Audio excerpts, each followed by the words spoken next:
it looks like these players both favor Portalcraft, so we might get to see Portalcraft win another game, Envy. Okay?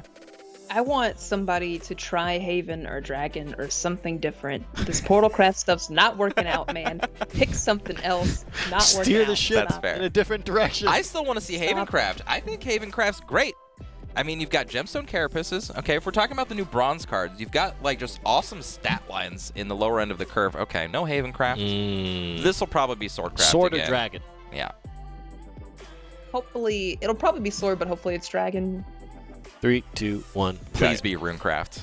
Let's go. Dark Horse Runecraft. Dark Horse Runecraft. Okay. Oh, it's Sword. Okay, Swordcraft. Swordcraft it is. Ooh. Council of Card Knights is interesting. How do you guys feel about the card after it got adjusted up to the 6 playpoint cost? I mean, in Take 2, it's not even noticeable, right? Like, it's still great in Take 2. Right. In Take 2, it's still perfectly fine, perfectly great. One unsung hero card actually is Axe Destroyer. Is actually really, really good. Yep. It's actually it's hard for me to play with this card because when I know it's in my deck, I never want to use my last Evolution Orb because I know I have such a good effect in my deck. And I think it hinders me, even though it's a really good card. It's just like, I really want to save my Evolution Orb, but you can't always do that. It's only a 6 playpoint card. How do you have all of your Evolution Orbs gone by then? Look, sometimes you don't have all the good cards in your hand, Envy. Okay, some of us draw badly sometimes. If you go first, that's like literally the second turn you can evolve, which means it's literally like... Look, all right? literally this, literally that, okay? Sometimes you just don't have it in your hand, okay? And that's that. How about that rhyme, huh? I don't like it, Exo. I don't know, buddy. All right, let's get back to the draft, okay? Let's get back to the Do you draft. like Pollux? This draft is this pick so far is bad. You kind of have to go. You really don't want to go Pollux. If you look at this deck and don't see like at least 8 neutrals, going Pollux is kind of weird. That left pick though. Wow, that right pick looks pretty good too. Both of them were fine. Yeah. Ooh, Assassination Jutsu was actually really big for DFC Lover in the last game. Assassination Jutsu is just a nice card that is bronze that you can take in Swordcraft now. Like, I think the last time I played Swordcraft, I got like 3 or 4 in my deck, and they just really help the mid game. It's really easy, and even the late game, because you knock any big follower down, you just take it out. It was a good replacement for Art of the Ninja. Yes. Sometimes actually better even. Art of the Ninja I felt was crazy. Putting ambush followers in play, like especially as big as 4/4s, is sometimes so hard to overcome.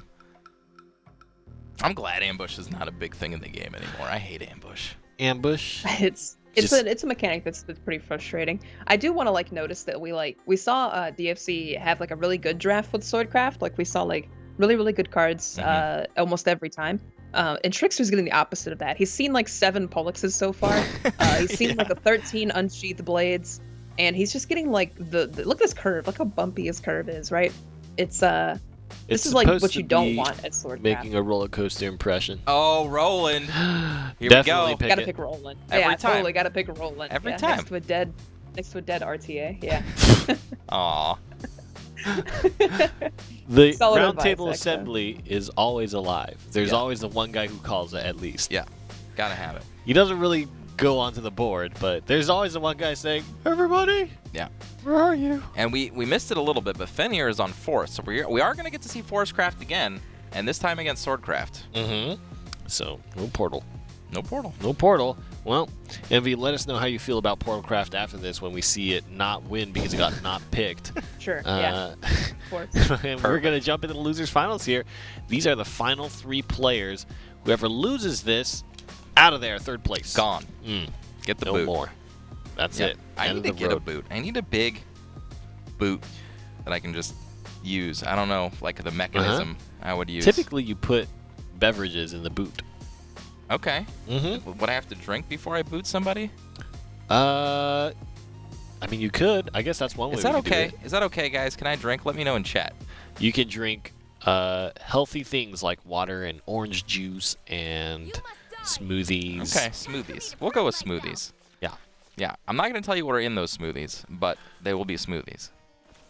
All right, Forestcraft here, and we saw how powerful the Forestcraft synergies can be if you're able to draw into them. And I believe FENHYR is showing for the 2nd time. Yeah. what that means. I mean, and a lot of this, like, so one aspect I guess we haven't talked about in Take-Two is, you know, your understanding of a particular class in Take-Two. So say Forest Craft isn't one of the Tier 1 crafts that you can take, but you understand very well how to build your deck with the options afforded you when you're taking your Take-Two draft into consideration. And I feel like FENHYR has been the only player so far, in my opinion, to take a class that is not considered Tier 1 and show us that it has some, you know, power behind it. He's done a good job to make it this far in the tournament, but he is in trouble being in the loser's end. And I think FENHYR, this is a rematch of the winner's semis as well. FENHYR lost to TRICKSTER and dropped down early on in the day. Ooh, are we going to see Hell Bindi battles here? Is this what we're going to see this game? I can't. What's it, the card in the top left? Is that also a Hell Bindi for FENHYR? I think that might be Venus. Oh, is that Venus? Okay. Never mind. Yes. Venus is actually one of the coolest payoff cards you can get in Forest Craft that actually get really good use out of the fairies later in the game. You can start drawing extra cards, which is awesome. And as Envy said even last game, how did that game win? Just a couple extra turns of, you know, card draw. Yeah. Kuhlane out here just on his own, and that's a rare sight to see. That is a rare sight to see, giving up a resource like that. Really just feeling like he didn't want to give up a turn, but in actuality, giving up a nice little late-game destroy card. Now, where is the direction here for TRICKSTER? He's got a fairly heavy hand. Council of Card Knights is actually available as a play coming up, and that activates Pollux, actually, right? Yeah. It's hard, though. It's hard. Pollux, like Envy was saying, it's really hard to utilize. Like, you have to set it up very specifically, and it's just tough. It's just tough. Not playing the Venus this turn. Interesting. Going Beetle Warrior instead. Going the aggressive route. Of course, understanding this a little better than I do. Forest Craft and Take-Two. Maybe you just have to get that damage in when you can. It is also another way, perhaps, to try to convince TRICKSTER, hey, you're going to need to spend resources to fight out against the options that I have in hand. Which is big, because if you can get the player going first to do that. Yeah, and this, I mean, this is just showcasing, again, you know, Council of Card Knights is not going anywhere in Take-Two. It's still great advantage. Getting 3 cards for 1 in this format is just crazy good. Yeah. I mean, getting 2 cards for 1 in this format is crazy good. 3 for 1 is great.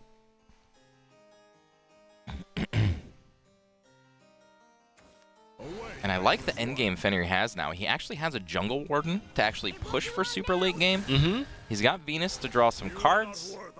He's got a Lion Champion. We've seen Lion Champion, Hell Bindi, and cards like that actually be so good. Like, Lion Champion just always needing to be answered immediately. Yeah, and I really like this. This Lion Champion maintains a 6/6 stat line and demands an answer. White Ridge Swordsman is going to be it. Perfect answer, by the way. Will take no damage in the comeback, so this is kind of like a gruff play. Sometimes better, because it has Warden Bane. And by sometimes, I mean, they're both really good plays, yeah. Yep.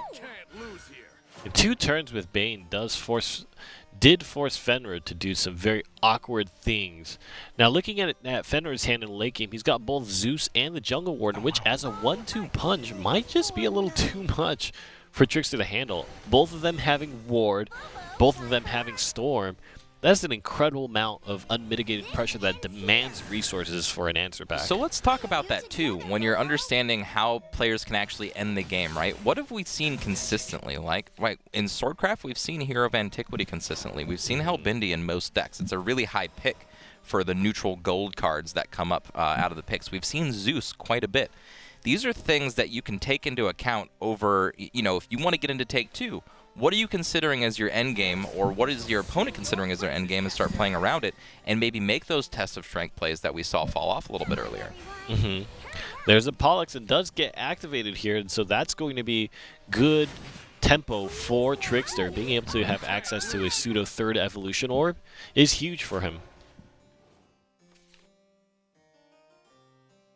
Yeah, I mean, FENHYR does have good options for the late game, but he does have to get there. The Harvest Festival in play, so if he can manage to play 3 spells in a turn, we'll draw an extra card. Gonna be tough. Almost feels like you're pressured out into spending some of your late game resources now just to make sure you don't take 6 damage when there was just 2 defense left on the card. Yeah. And it's at these turns really where it's, you know, once you lose your evolution orbs, you get put into this scenario where it's like, I wish I had that extra push to be able to clear the board. These were the big Magna Legacy turns as well, right? Mm-hmm. Ooh, having to expend the Jungle Warden early just to protect. Then put some card draw in play here.